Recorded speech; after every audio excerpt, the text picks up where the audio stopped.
The mind of the man. I am not mad. No, no, you must understand this before anything else. You must listen carefully, not to the words alone, but to the way they settle, to the spaces between them, to the quiet beneath them. I am not mad. It is true that my nerves are sensitive, exceptionally so. I feel things more deeply than most. I hear what others ignore. I notice what others overlook. But that is not madness. That is clarity. That is awareness sharpened beyond dull human limitation. I hear things, not just ordinary things, the creak of a chair, the whisper of wind, the distant echo of footsteps. No, I hear the subtle things, the slow stretching of wood inside the walls as the night grows colder, the faint descent of dust settling onto surfaces unseen, the nearly imperceptible shift of darkness as it deepens, thickens, presses inward. And beneath all of it, there is always something else, something quieter, something patient. But that came later. At the beginning, there was only the eye, the malady of the eye, the old man's eye. He had never harmed me. This must be understood. He had never insulted me, never struck me, never even raised his voice in anger. In truth, I cared for him. I attended to him, sat with him, listened to his stories, though they wandered and looped and faded into nothing. I brought him food, adjusted his blankets, watched over him in the long hours of night. Yes, watched over him. But it was not him that troubled me, not the man. It was the eye. It was pale, clouded, a dull, lifeless blue, like something seen beneath murky water. It did not look at you in the way eyes should. It did not see in the way living eyes see. It stared, and when it fell upon me, I felt something I cannot fully describe. Not fear. No, fear is sharp, immediate, fleeting. This was something slower, something deeper. It was the feeling of being uncovered, as though every thought I had ever hidden, every impulse I had ever suppressed, every dark and silent part of me was suddenly laid bare. And it did not blink, never blinked. It watched, always watched. And so over time, slowly, gently, almost without realizing it, a thought began to form. Not a violent thought, not at first, just a quiet, reasonable, necessary conclusion. The eye had to go. Not the man, never the man. Only the eye. The work of the nights, the watching. It began simply, carefully. Each night, at midnight, I would rise, slowly, quietly, without sound. The house would be still, so still that even breathing felt like a disturbance. I would move toward his door, pause, listen, always listening. Then, with infinite care, I would place my hand upon the latch and begin. You cannot imagine the precision of it, the patience, the control. To open a door, without a sound, without the slightest shift of air betraying you. It would take me nearly an hour, just to slip my head into the room. And all the while, I smiled.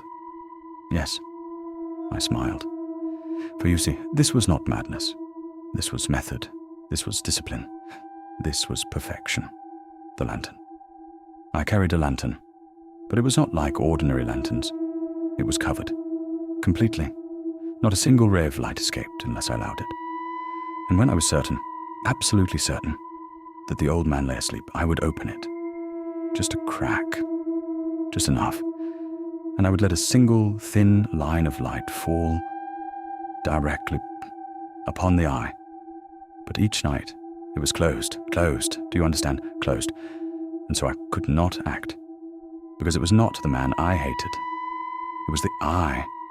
And when the eye was hidden, there was nothing to destroy. The days. Each morning, I was kinder than ever. Skill, precision, care. I worked methodically, piece by piece. There was no blood, no mess, nothing careless. Everything was done, perfectly. And when it was finished, I lifted the floorboards, placed everything beneath, replaced them. Flawless, invisible, gone. The visit. It was nearly dawn when they came. A knock, firm, measured, expected. I smiled, opened the door. 3 officers stood there. A neighbor had heard a scream. How amusing. I welcomed them in. Calm, collected, confident. Search, I said. And they did. They found nothing. Nothing. I placed my chair directly above the hidden place. And we spoke, casually, lightly, easily. But then I heard it, a sound, faint, distant, but unmistakable. A heartbeat. How did you sleep? I would ask. And he would smile, trusting, unaware, and I would smile back, knowing that I had stood beside him for hours, watching him, studying him, waiting.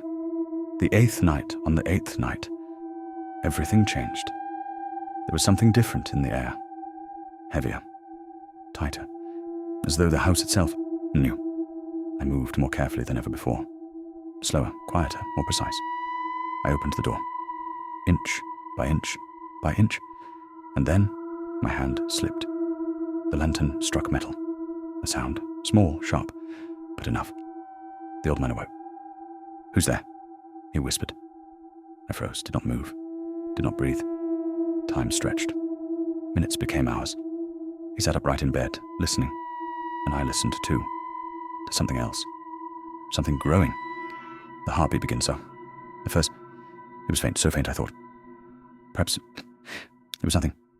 A dull, soft, quickening sound, like a watch, wrapped in cloth. Then louder, and louder, and louder still. It was his heart. I knew it, and it filled me with a terrible urgency. Because the sound, it was too loud. Surely someone would hear it, the neighbors, the night, the world itself. It would expose everything, everything. The deed and the disposal. The act I could not wait. I could not allow that SD only once. I pulled him down, dragged him to the floor. The bed, heavy, crushing, I forced it down upon him, pressed, pressed, pressed, until the heartbeat stopped. The silence, perfect, complete, beautiful. The eye would trouble me no more. The work. You would think the act itself was the difficult part. It was not. What came after, that required sound to continue. With a cry, I leapt into the room. He screamed, the creeping darkness. You think madness arrives like a storm. Sudden, violent, impossible to ignore. But that is not how it begins. No. Madness is quiet. It is patient. It waits. And then it whispers. By the 8th night, I no longer felt human. Not entirely. Something had shifted inside me. Something precise. Something sharpened. My senses. Oh, my senses had become exquisite. Every sound carried meaning. Every shadow held intention. Even the silence. Especially the silence. It was no longer empty. It was full. Full of anticipation. That night, the house was not still.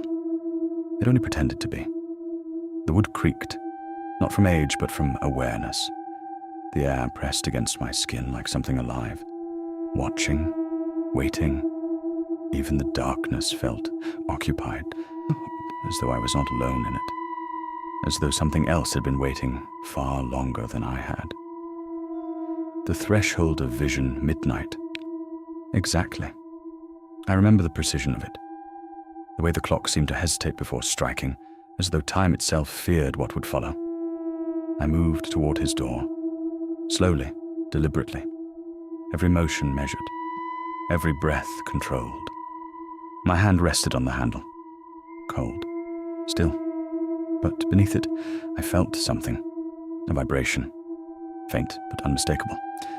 It was not sound, not yet, but it was close, so very close. I pushed the door open, and the darkness inside welcomed me. I did not rush. No, I allowed the moment to stretch, to breathe, to deepen. I inserted my head into the room, inch by inch, until I could see him, the old man, sleeping, peacefully, unaware, but not alone, never alone.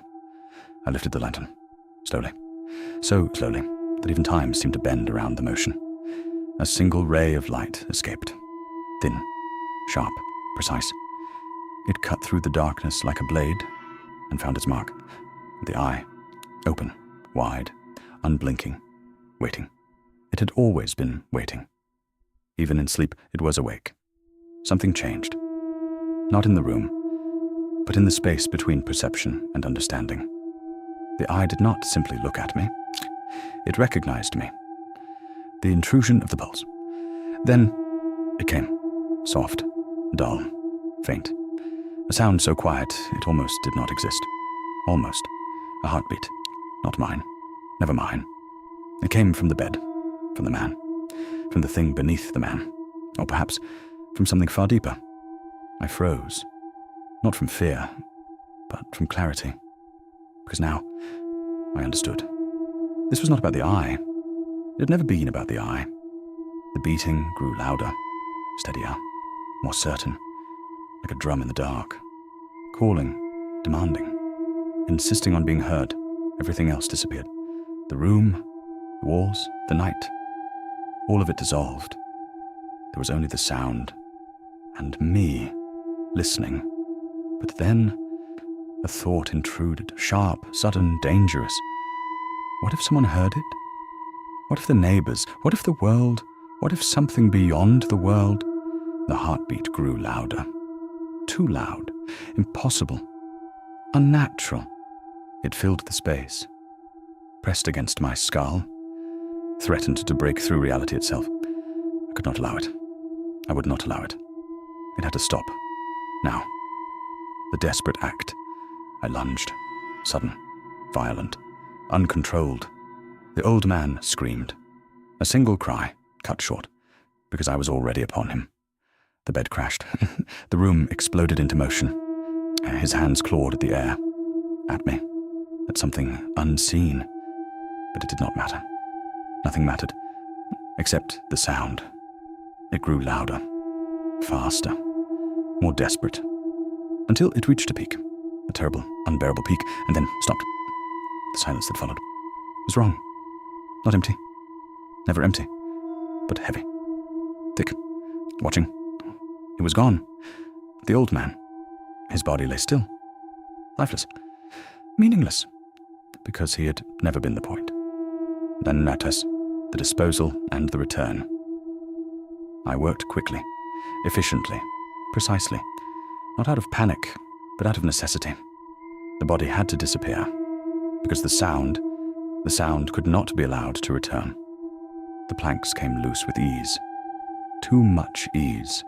As though they had been waiting, as though they knew. As though they welcomed what came next. Piece by piece, I placed him beneath. Carefully, deliberately, completely. No trace, no evidence, nothing. The boards returned, perfect, seamless, untouched, as though nothing had ever happened. I stood, listened, waited. Nothing. No heartbeat. No sound. No presence. Only silence. Perfect silence. And yet something felt unfinished. Because deep down, I knew. Silence does not last. Not when something has been awakened. At first, it was nothing. Less than nothing. A suggestion. A memory. A ghost of sound. But then, it came again. Faint, slow, unmistakable. A heartbeat. And this time, it was not beneath the floor.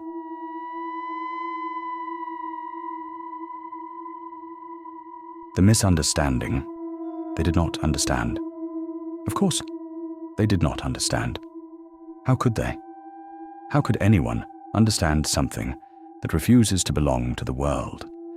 Something that does not obey distance, or walls, or silence. They stood there, looking at me, not with fear, not with horror, but with something far worse. Pity.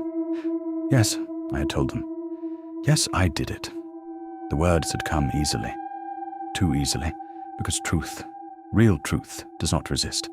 It escapes, and when it does not ask to be believed. Only heard, but they did not hear me. Not truly. They heard only the surface, the crime, the act, the madness, but not the reason. Never the reason.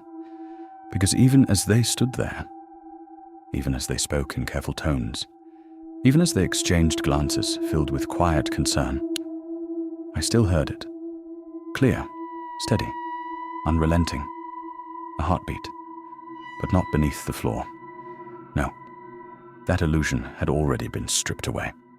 It was no longer coming from the planks, no longer buried, no longer hidden, because something had changed, something fundamental. The sound had moved. The failure of walls. I did not feel fear when I killed him. No, that moment had been pure, precise, necessary.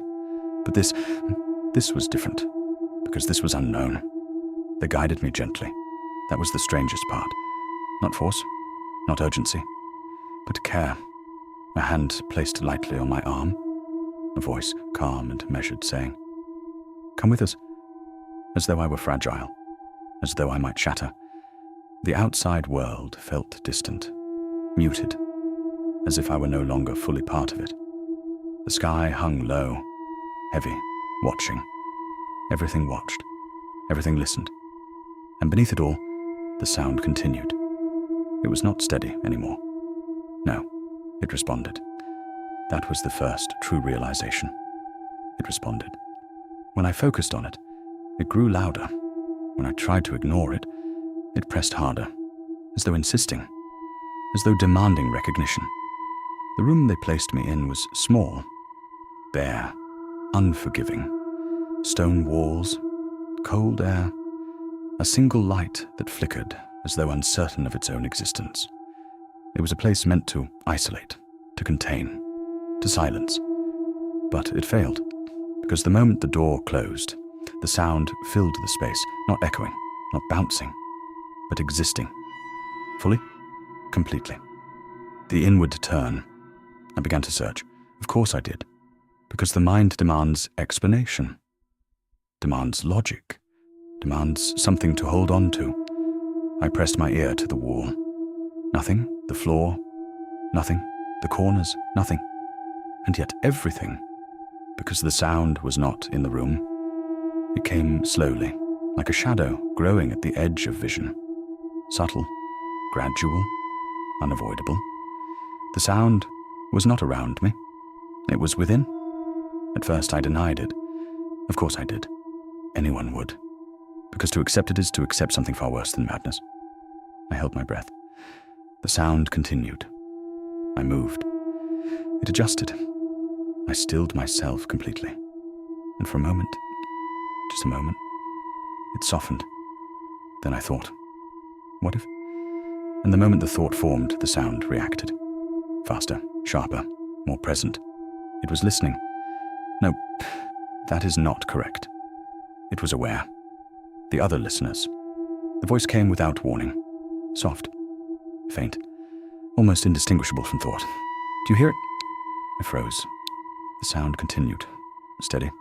Watching. And waiting. I turned. But there was no one there. No movement. No presence. Only the walls. And the sound. Then again. Clearer this time. Closer. You hear it too, don't you? My lips parted before I could stop them. Yes. The word escaped. And the moment it did, the sound surged.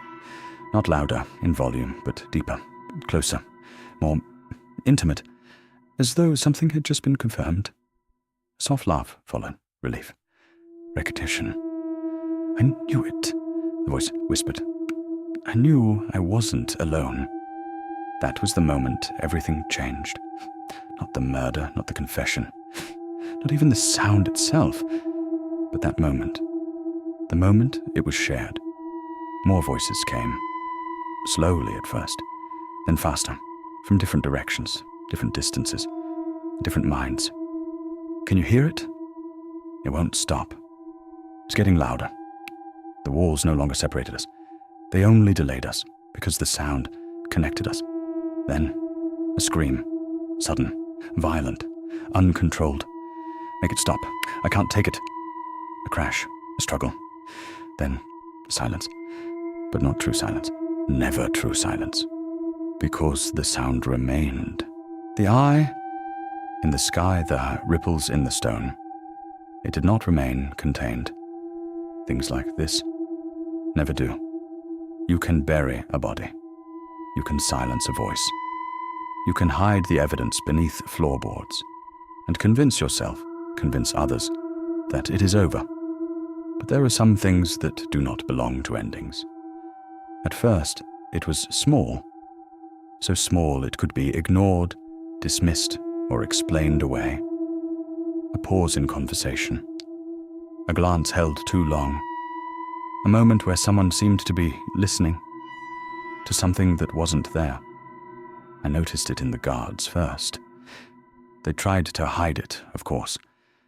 Routine must be maintained. Order must be preserved. Reality must remain intact. But reality was already slipping. One guard lingered at my door longer than necessary, not watching me, not speaking. Just standing there, listening. He heard it. It's nothing, he muttered once. Not to me, but to himself. It's just the pipes. But the building had no pipes. Another guard began tapping his fingers, not randomly, not nervously, but rhythmically, perfectly, in time with the sound. That was when I understood. It was not spreading like a sickness. It was not infecting or invading. It was being recognized, because the sound had always been there, hidden beneath everything else, beneath noise, beneath thought, beneath the illusion of silence. All I had done was remove the distraction. The outside world. The first report came quietly, almost unnoticed. A woman in the street simply stopped walking mid-step. She froze as though time had abandoned her. People gathered. Voices called out in concern and confusion. "Are you all right? Can you hear me?" But she did not respond. Not at first. When she finally spoke, it was not with panic or fear, but with calm, a terrible, knowing calm. "I can hear it," she said. And just like that, the world shifted. Others began to report it individually, scattered and disconnected, at least at first. A man waking in the night, a child covering their ears, a woman who refused to enter quiet rooms.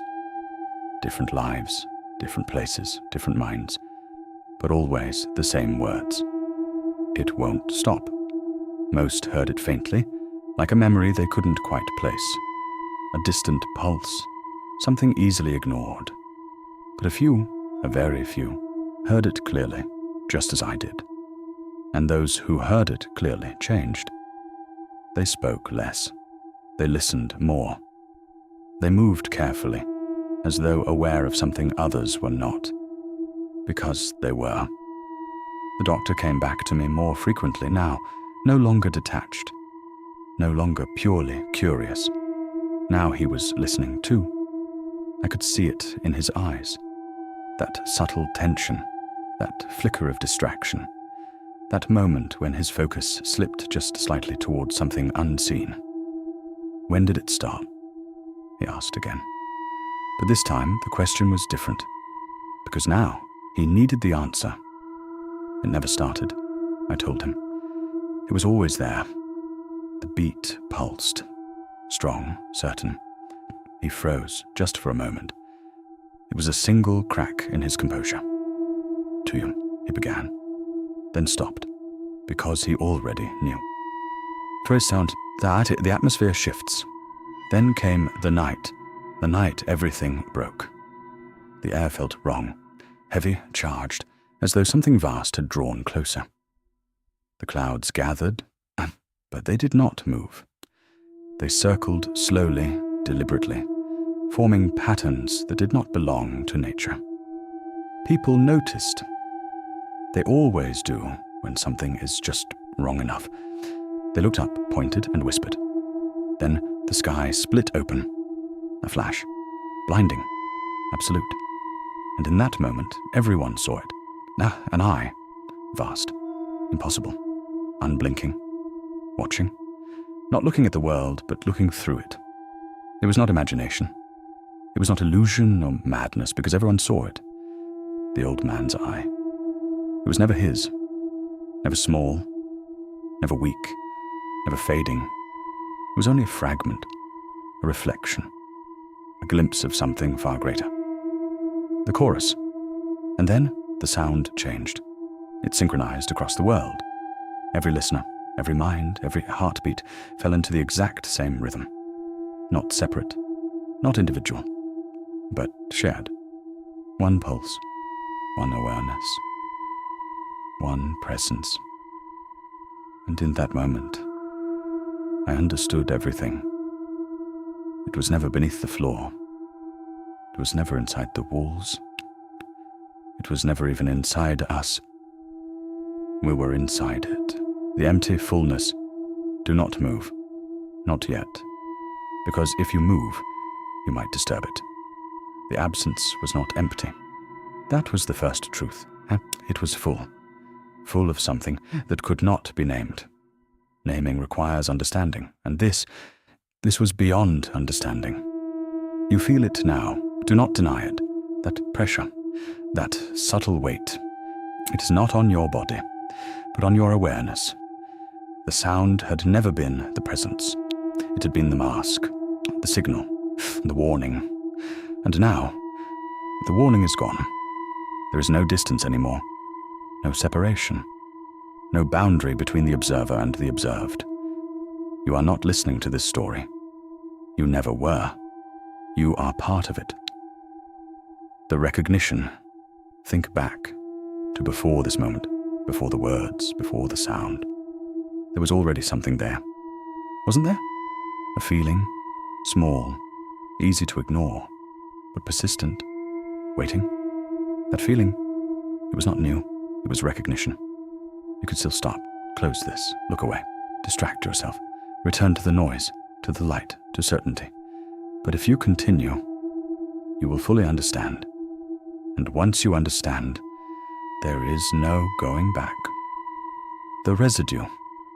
Because the presence, it was never outside you. And it was never inside you either. You exist within it. It noticed you first.